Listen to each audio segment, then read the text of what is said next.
ചിരഞ്ജീവിയെ നായകനാക്കി ബോബി കൊല്ലി സംവിധാനം ചെയ്യുന്ന ചിത്രത്തിൽ മോഹൻലാലും പ്രധാന കഥാപാത്രത്തിൽ എത്തുന്നു എന്ന വാർത്ത ഏറെ ചർച്ചയായിരുന്നു. ഇപ്പോഴത്തെ ചിത്രത്തിൽ നിന്ന് മോഹൻലാൽ പിന്മാറിയെന്നാണ് റിപ്പോർട്ട്. ബോബി കൊല്ലി സംവിധാനം ചെയ്യുന്ന ചിരഞ്ജീവി ചിത്രത്തിന് ഒരു വലിയ ബജറ്റ് പ്രശ്നം ബാധിച്ചതായി റിപ്പോർട്ട്. മോഹൻലാൽ അപ്രതീക്ഷിതമായി 30 കോടി രൂപ ആവശ്യപ്പെട്ടതാണ് ഇതിന് കാരണമെന്നാണ് പുറത്തുവരുന്ന റിപ്പോർട്ട്. ചിരഞ്ജീവിക്കൊപ്പം മോഹൻലാലും പ്രധാന കഥാപാത്രത്തിലെത്തുന്ന ചിത്രം വലിയ വാർത്താ പ്രാധാന്യം നേടിയതാണ്.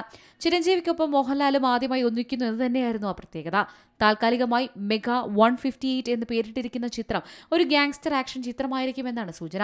ആദ്യം മോഹൻലാൽ ഈ ചിത്രത്തിൽ സൗജന്യമായി വന്ന് അഭിനയിക്കാമെന്നായിരുന്നു പറഞ്ഞത്. പക്ഷേ പിന്നീട് മോഹൻലാൽ 30 കോടി രൂപ ആവശ്യപ്പെട്ടതായും ഇത്രയും വലിയ തുക താങ്ങാനാകില്ലെന്ന് നിർമ്മാതാക്കൾ അറിയിച്ചതോടെ ലാൽ ചിത്രത്തിൽ നിന്ന് പിന്മാറുകയായിരുന്നു. മോഹൻലാലിന്റെ വേഷത്തിലേക്ക് ഒരു തെലുങ്ക് താരത്തെ തേടുന്നുണ്ടെന്നും റിപ്പോർട്ടുണ്ട്. ഈ ചിത്രത്തിന്റെ പശ്ചാത്തലം കൊൽക്കത്തയിലായിരിക്കുമെന്ന് പറയപ്പെടുന്നു. ശക്തമായ വൈകാരിക രംഗങ്ങൾ സിനിമയിലുടനീളം പ്രതീക്ഷിക്കുന്നുണ്ട്. ഒരച്ഛനും മകളും തമ്മിലുള്ള ബന്ധമാണ് കഥയുടെ കാതലെന്ന് പറയപ്പെടുന്നു. Entertainment desk, C Malayalam news. ഏറ്റവും പുതിയ വാർത്തകളും വിശേഷങ്ങളും വിരൽ തുമ്പിലറിയാൻ സി മലയാളം ന്യൂസ് എല്ലാ ഡിജിറ്റൽ പ്ലാറ്റ്ഫോമുകളിലും ലഭ്യം.